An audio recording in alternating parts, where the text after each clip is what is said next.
Besides sending the police, you might want to send an ambulance or a hearse. Hello, Billy Ho here, coming at you with a special show today. 2023 Valero Texas Open, some golf action the week before the Masters, and I've been thinking about doing this for a while, and I'm glad I'm doing it now. It's a strictly Yahoo based show. We're going to do Yahoo pricing, talk about Yahoo players because the pricing is so much different, and you can do so many different kinds of builds and different things. And a little background for me, I played a lot of the Yahoo when it first came out in PGA. It was like print fest because nobody really knew how to do the pricing and everything. And people have caught up with it now. So it's a little easier to be more competitive. And I don't play as much anymore. I do just dabble in the Yahoo Cup and contests like that. And if I see something that catches my eye, or maybe there's some overlay, I'll jump in there. So I'm quite versed in what Yahoo has to offer. And the other reason I'm doing this is for some guys in my Discord. There's at least 3 to 6 guys that play Yahoo every week religiously, and they play high dollar contests. And maybe they ask a lot of questions and they get a lot of opinions, but they know what they're doing. So they're just either getting confirmation for themselves, or they're just getting an idea on crowdsourcing on people, what people like and whatnot, which is always a good thing to do. So we're going to get into that. And of course, like I said, the 5 things I always ask for: first, definitely subscribe. Second, the thumbs up. I got my smash the like shirt, sort of like I said I would. Number 3 is the article, and it's not Yahoo based. It's more DraftKings pricing, but the players do translate. So that article is out, and I'll put that in the description. And obviously, the contest is DraftKings. But if you do play DraftKings, I'm going to put the link to the contest down there. Join up. It's a lot of fun. A lot of the same guys that play Yahoo every week still play and still do quite well in our DraftKings contest. So, also, in Valero Texas Open is played at TPC San Antonio. And if you want a really, really great course breakdown, I'm not going to talk a lot about the golf course because I've already done that in the preview video I put out on Saturday. So just go hit up Billy Ho Sports. You can see it right behind me. Billy Ho Sports. Just type that into the search engine and it's going to take you right to it. Look for the big bright red BHS and you'll be all set. It'll be the feature video of the week as the preview for the Valero. So you'll get all you need to know about what stats, key stats and the course breakdown and what it's going to take to play well there and all that good stuff. So let's jump into some Yahoo pricing.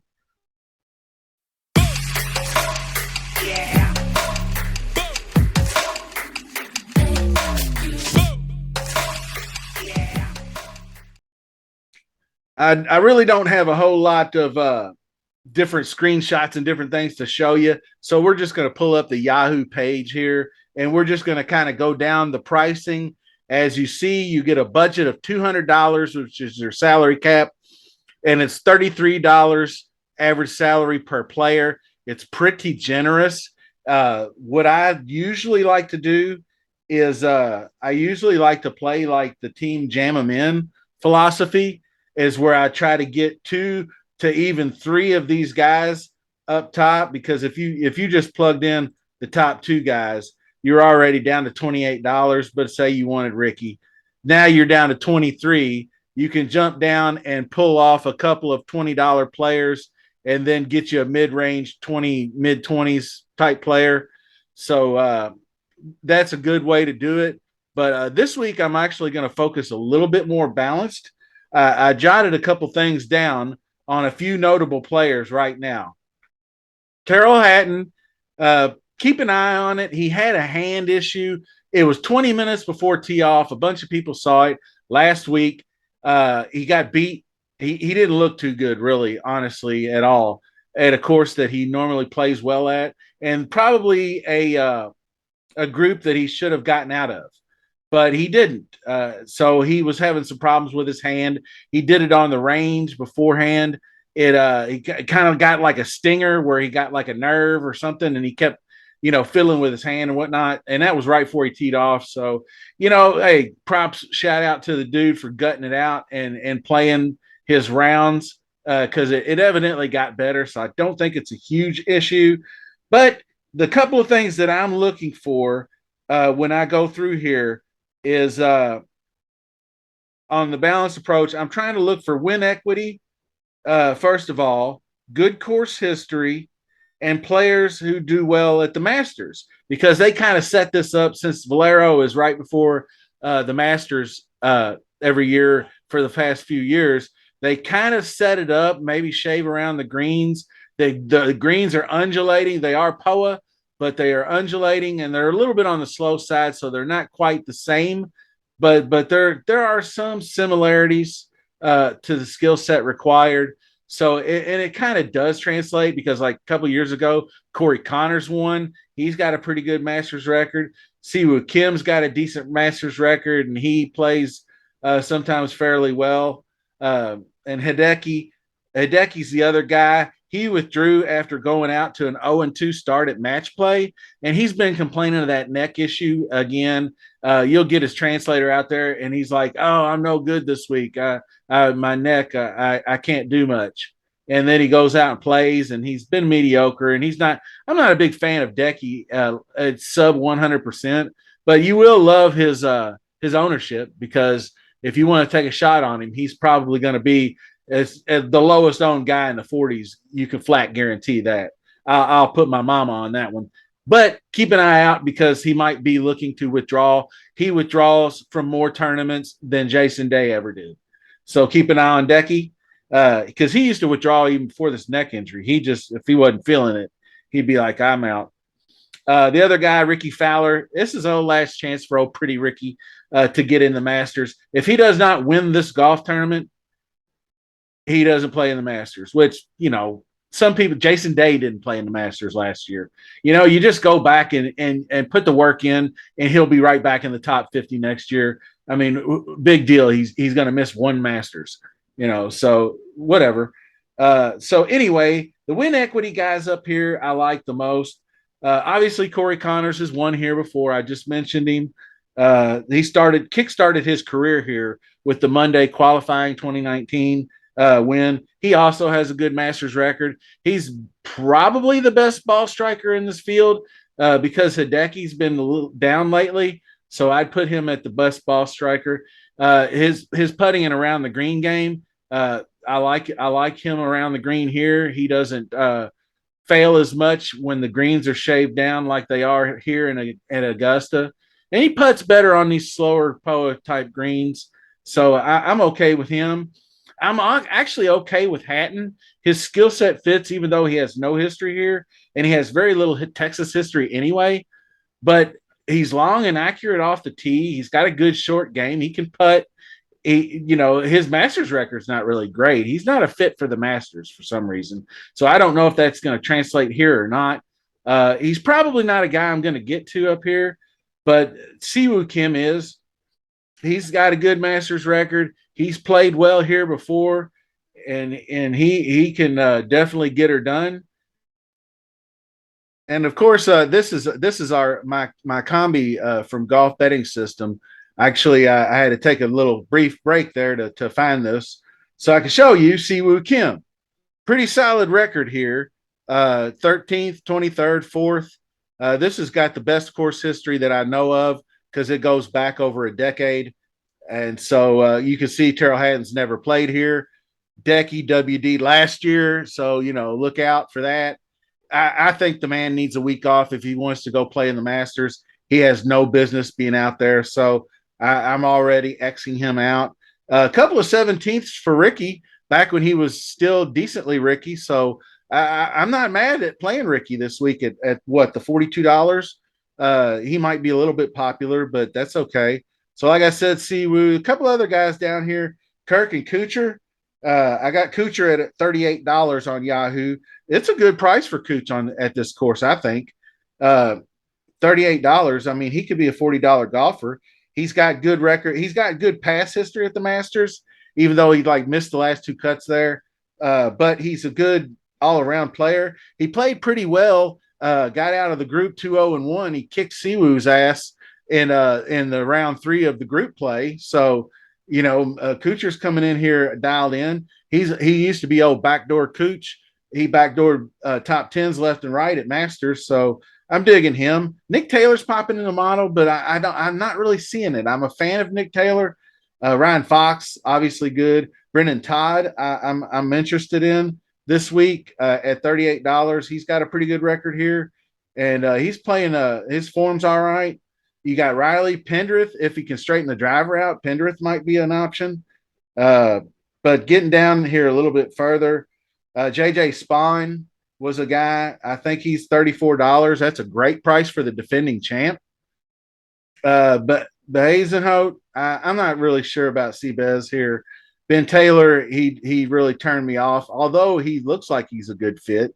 So if he's gotten over the post wedding jitters or whatever he had the week I played him at, I think Valspar, where he just shot himself right out of the tournament, then maybe we'll get down with that. But guys like Andrew Putnam is showing some form. He went 3-0 in match play. So that's pretty impressive. He was dead men price in match play too. So Ben Griffin, $36. Ben Griffin is just like a machine. I mean, I don't know what his upside will be, but he should get you to the weekend. I'd say in a weaker field. I mean, he gets you to the weekend in strong fields. So other guys, Pendrith, like I said, the driver is a problem. But I'm not really digging anybody else in this little range here. But you get down here, Aaron Rye, I have interest in at $30. He's a good fit, ball striker. He's been playing really well. He's got the short game to boot. So I feel pretty good about Aaron Rye this week. Most of the other players, though, I can't really trust. Buddy, if you get down in here into the 20s, like let's see, Aaron Rye, let's check him out right quick. If you get into here, these are typically your guys in those 30s. I like Brendan Todd. I mentioned him. He had an eighth last year. I think he's playing. He's got pretty decent form right now. Rye was 29th here last year in his first crack at it. So I think he'll be all right. Putnam, he's made a few cuts. He's got a top 10. He's playing some decent golf again. After his big run he had, he missed a whole bunch of cuts, and then he started getting it back a little bit. So maybe he's found it. Getting down here a little further, Pendrith hasn't played here. Like I said, Nick Taylor, I mean, he's got back class, but nothing really special. Not for 7,600. I'm not digging that. That's DK, but I mean, he's priced up at Yahoo too. So don't get it twisted. He's up in here, I believe, around $34, $36. But anyway, getting down here, I wanted to get into the 20s because I wanted to talk about my dude, Benny On, playing some good golf again. It's nice to see him. That wrist injury, he had an API. He had to withdraw, but he's made both cuts at Players and Valspar since then. So I'm fine with him. Benny On is, I believe, in the mid sevens over here. So 7,500, I do believe. And, well, all right then. SH Kim is a guy that I'll look at. There he is, Benny On. He does have a seventh when he was playing some good golf. So he's rounding back into form. Down a little further, there's some cheaper guys.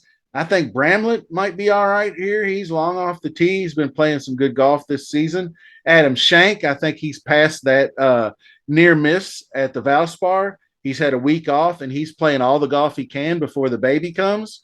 So I think he's got a good chance to make the cut and do some damage, not just make the cut.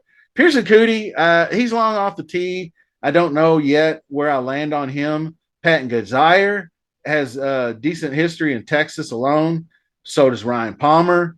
But these guys, I'm not really too awful. This guy I noticed, Dylan Fratelli, I think might be a sneaky guy. Texas dude, one. Good low-key play. He hits it a ton off the tee. Not many people know that. He's long. He does have good history here, and he is a Texas guy, like I said. So real quick, Dylan Fratelli, if I can find him down here. He should show up any second. He might be there. He is. So he's 6,800 on DK, and I got a lot of interest in that. He's a guy that misses a lot of cuts. He's very volatile, but when he pops, he top tens, he top 14s at 6,800, and at $24 on Yahoo. Nice.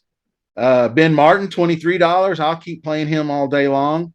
Uh, Playing well. The approach game is solid. He's got 3 straight cuts made here too, so you might not know that about him. The last guy I wanted to mention, obviously the winner, winner chicken dinner. Matt Wallace finally came through. He didn't implode, and he won the Corrales Punta Cana, coming off a 7th place the week before at Valspar, where he did implode when he was competitive. But he got it together and he got the win. And if he's found something, $21, you might as well just put him in your lineup, and then you'll be able to get higher. You'll be able to get up there with your other higher priced golfers. So anyway, winding things down. The other thing I did like to do is get into the stone minimum.